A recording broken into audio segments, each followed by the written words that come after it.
Baik, Assalamualaikum dan juga selamat pagi. Kita sambung kelas saya dekat channel YouTube sajalah. Okey, baik. So, kita akan masuk 1.3, keunggulan sistem pentadbiran dan undang-undang ya. Sebelum ini kita tengok dalam 1.2, ciri-ciri negara bangsa Kesultanan Melayu Melaka. Maksudnya kita fokus kepada Kesultanan Melayu Melaka. Dan untuk hari ini kita nak tengok keunggulan sistem pentadbiran dan undang-undang. Apa maksud keunggulan? Kena faham dulu. Keunggulan tu maksudnya keistimewaan. So, kita nak tengok apa keistimewaan di dalam Kesultanan Melayu Melaka. Apa keistimewaan dia? So, ada dua keistimewaan dalam Kesultanan Melayu Melaka yang menyebabkan Kesultanan Melayu Melaka ni menjadi sebuah kerajaan yang hebat. Okey, yang pertama keistimewaan dia ataupun keunggulan dia adalah kerana sistem pentadbiran dia, dan yang kedua adalah kerana undang-undang. Okey, next. Baik, so sekarang kita nak tengok dulu sistem pentadbiran, dia punya keunggulan dia yang pertama ataupun keistimewaan dia yang pertama, iaitu sistem pentadbiran Kesultanan Melayu Melaka. So kamu boleh tengok buku teks muka surat 8. Okey, jadi tengok kat atas tu dia kata apa? Keunggulan bererti kesempurnaan dan keistimewaan yang dimiliki oleh sesebuah kerajaan. Sebab tu yang saya cakap tadi. Keunggulan maksudnya apakah keistimewaan yang dimiliki oleh sesebuah kerajaan. So hari ni kita nak fokus kepada keistimewaan Kesultanan Melayu Melaka ni. Yang pertama dari segi pentadbiran. So kita tengok sistem pentadbiran Kesultanan Melayu Melaka. Okey. Baik, kamu rujuk buku teks muka surat 8 ya. Okey, baik. Sistem pentadbiran Kesultanan Melayu Melaka ni, boleh kita katakan dia ada satu sistem pentadbiran yang sangat lengkap. Yang mana sistem pentadbiran dia sangat-sangat sistematik, sangat-sangat tersusun, dan spesialnya dia ada nama khusus, nama khas untuk sistem pentadbiran dia yang kita panggil sebagai sistem pembesar 4 lipatan. Sistem pembesar 4 lipatan. Baik, sebelum tu saya nak kamu faham sistem pembesar dekat Melaka ni kita panggil sistem pembesar 4 lipatan. Okey, baik. Sebelum ni kita belajar dia punya rakyat dia terdiri daripada dua golongan. Betul tak? Okey, golongan pemerintah dan golongan diperintah. Okey, baik. Diperintah maksudnya golongan rakyat lah. Golongan pemerintah dekat atas ni, ini yang kita panggil sistem pembesar 4 lipatan. Okey, sistem pembesar 4 lipatan. Di mana atas sekali adalah sultan. Okey, kat bawah ni sebenarnya ada 4 jenis pembesar. Kat sini kita panggil yang lapisan bawah sultan yang pertama ni pembesar berempat. Okey, 4 tambah 4, 8. Pembesar ber-8 duduk kat sini. Pembesar 16, 8 tambah 8, 16 kat sini. Pembesar 32, 16 tambah 16 duduk kat sini. Ini semua ni pembesar. Yang kita panggil sistem pembesar 4 lipatan tu kan. Okey. So, yang duduk di bawah sultan ni, pembesar yang di peringkat bawah ni, terdiri daripada bendahara, penghulu bendahari, temenggung dan laksmana. Okey.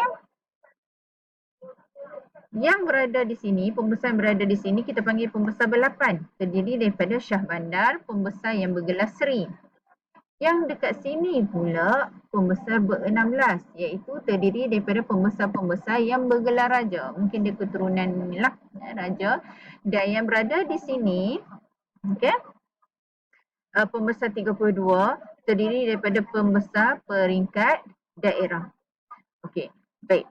So, sultan dengan yang 4 orang di sini, okey, sultan dengan pembesar yang bendahara, bendahari semua ni, mereka akan berada di peringkat pusat, dan yang bawah ni akan berada di peringkat jajahan, peringkat kawasan. Okey, baik. Exit.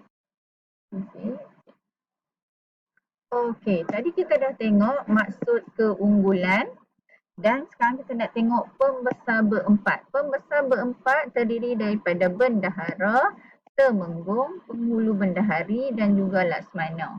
Okey. Kemudian pembesar-pembesar berempat ini akan dibantu oleh pembesar lain iaitu syah bandar, bentara, orang kaya, hulu balang dan penghulu. Yang kita kata tadi iaitu pembesar berlapan, pembesar ber-16, pembesar ber-32, dekat sinilah. Mereka akan bantu 4 orang pembesar ni. Okey. Okay, kamu rujuk buku teks, buka soalan pertanyaan. Baik, kita tengok ya. Kita nak tengok yang ni, pembesar berempat ni apa peranan dia. Okay, kita tengok di sini ya. Baik, pembesar berempat ya. Kita kenali sebagai pembesar empat lipatan yang mana sistem ini menjadikan pentadbiran Kesultanan Melaka lancar dan tersusun. Maksudnya disebabkan oleh sistem pembesar itulah menyebabkan Melaka itu dia punya sistem pentadbiran dia sangat-sangat baik. Okey, Sultan Melaka dia akan bagi kuasa untuk memerintah atau mentadbir sesuatu wilayah, sungai ataupun pulau kepada pembesar berempat. Maksudnya bendahara, temenggung, penghulu bendahari dan laksmana ni mereka akan diberi kuasa oleh raja untuk mentadbir satu-satu wilayah. Dan wilayah yang mereka dapat, kawasan yang mereka dapat, sungai yang mereka dapat, kawasan pulau yang mereka dapat, kita panggil sebagai kawasan pegangan. Okay? Kawasan pegangan. Okay? Contoh bendahara. Bendahara dia dapat kawasan A, kawasan B, kawasan C. So A, B, C ni adalah wilayah bendahara. Bendahara akan jaga kawasan ni betul-betul dan kawasan ini dipanggil sebagai kawasan pegangan bendahara. Okey, baik. Okey, so kita tengok sistem pentadbiran Kesultanan Melaka ni. Kita panggil sebagai satu sistem yang berhierarki. Berhierarki maksudnya bersusun lapis. Bersusun lapis. Ada ketua, ada pembantu dia, ada golongan yang di bawah, itu kita panggil berhierarki. Dan ketuanya of course lah diketuai oleh sultan di sini. Okay. Jadi sultan ni bila dia kita panggil dia sebagai ketua, dia berkuasa dalam pelbagai aspek. Maksudnya dia berkuasa dalam banyak-banyak perkara. Antaranya seperti pemerintahan, of course lah pemerintahan, peperangan, hubungan diplomatik dan juga agama. Okay. Dan dari segi pentadbiran dia akan dibantu oleh pembesar berempat ni lah kita sebut tadi. Dari segi pentadbiran dia akan dibantu oleh bendahara, penghulu bendahari, temenggung dan juga laksmana. Okay. Pembesar-pembesar lain yang membantu dalam pentadbiran ialah syah bandar, bentara, orang kaya, hulu balang dan penghulu. Yang kita kata pembesar ber-8, ber-16, ber-32 tu mereka akan bantu pembesar berempat ni dalam pentadbiran. Okey, baik. So kita tengok next.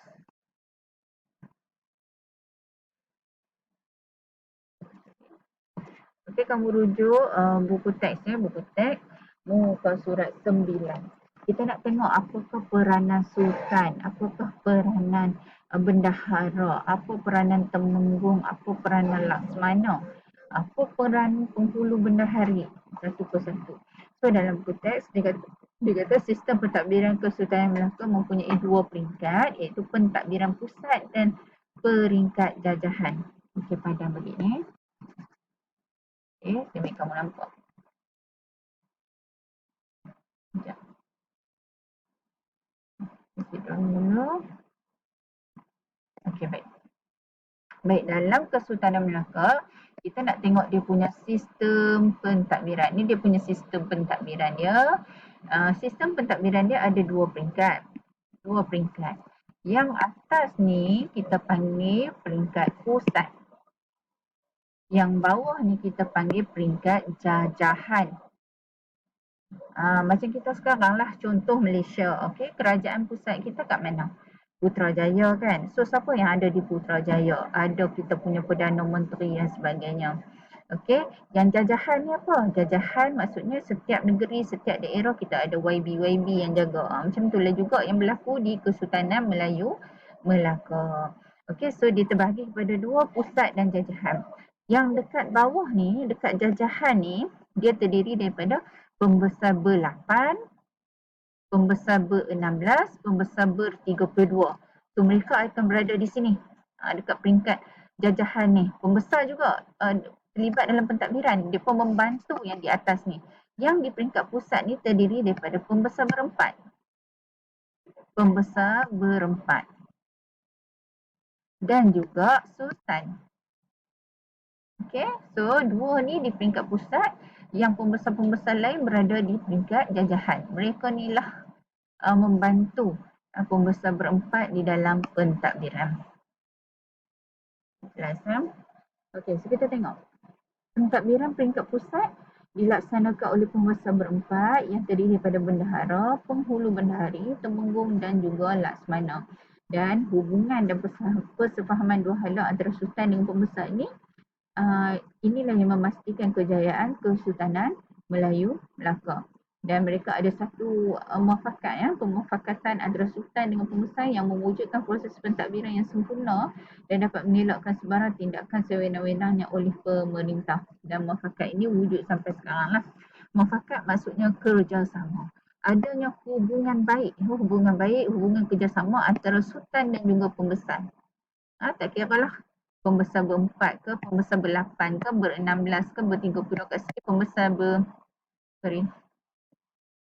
Kat sini pembesar kat sini pembesar ber-8, kat sini pembesar ber-16, kat sini pembesar ber-32. So hubungan antara sultan dan pembesar ber-4, sultan dan juga pembesar di peringkat jajahan sangat baik. Sebab itulah dia memastikan Kesultanan Melaka ini menjadi hebat, menjadi unggul daripada pentadbiran. Baik, kita tengok tugas bendahara dulu.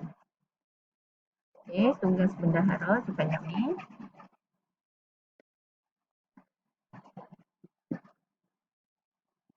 Okay, baik. Kita tengok tugas bendahara. Kat sini ya. Baik, bendahara merupakan pembesar yang mempunyai tugasan dan peranan yang sangat-sangat penting. Sebab apa? Dia berada di bawah sultan. Dia berada di bawah ketua. Peranan dia sangat-sangat penting yang mana bendahara menjalankan tugas sebagai ketua pentadbir, ketua turus angkatan tentera, dan beliau juga akan menasihati sultan dalam pelbagai hal dan menjadi pemangku sultan. Pemangku sultan maksudnya macam menggantikan sultan lah ketika sultan tu sakit ataupun ketika sultan tak boleh mentadbir kan, dia akan memangku tu maksudnya dia pegang jawatan tu sekejap, pegang peranan sultan tu sekejap. Okay, so itu peranan bendahara ataupun dalam kata lain kalau kita nak samakan dengan sekarang ni, bendahara macam Perdana Menteri lah. Tugas dia apa? Tugas dia nasihat sultan, pemangku sultan, ketua pentadbir, itu peranan bendahara. Baik, kita tengok pula penghulu bendahari yang di bawah ni. Baik, Kesultanan Melaka ni mempunyai satu sistem keuangan yang teratur. Yang mana sumber pendapatan Kesultanan Melaka ni diperoleh daripada urusan perdagangan, segala jenis cukai dan ufti daripada wilayah-wilayah taklukan serta naungan. Macam kita kata sebelum ni lah, Kesultanan Melaka ni kawasan dia bukan Melaka je, kawasan dia luas. Hampir dikatakan seluruh semenanjung tanah Melayu dan juga termasuk kawasan Sumatera. Itu adalah kawasan Kesultanan Melaka. Jadinya pendapatan kerajaan Kesultanan Melaka ni sangat banyak. Pendapatan dia daripada kegiatan perdagangan, pendapatan dia daripada cukai dan juga pendapatan dia daripada ufti. Ufti tu macam hadiah-hadiah lah, bayaran-bayaran daripada kawasan-kawasan jajahan ataupun naungan dia. Jadi kat sini dia kata seorang penghulu bendahari telah dilantik untuk menguruskan perbendaharaan secara teratur. Menguruskan perbendaharaan. Perbendaharaan maksudnya keuangan kerajaan tersebut. Dilantik seorang bendahari untuk uruskan segala pendapatan dan perbelanjaan kerajaannya. Okay. Kemudian Syah Bandar pula dipertanggungjawabkan untuk mengutip cukai di pelabuhan. Syah Bandar ni adalah pembesar ber-8. Okey, dia bantu penghulu bendahari untuk mengutip cukai di pelabuhan dan pembesar-pembesar lain pula mengutip cukai di kawasan pegangan. So hasil perbendaharaan ataupun duit-duit yang dikumpul ataupun dikatakan duit kerajaan Kesultanan Melaka ni akan digunakan sebagai kepentingan kerajaan lah. Contoh seperti membeli senjata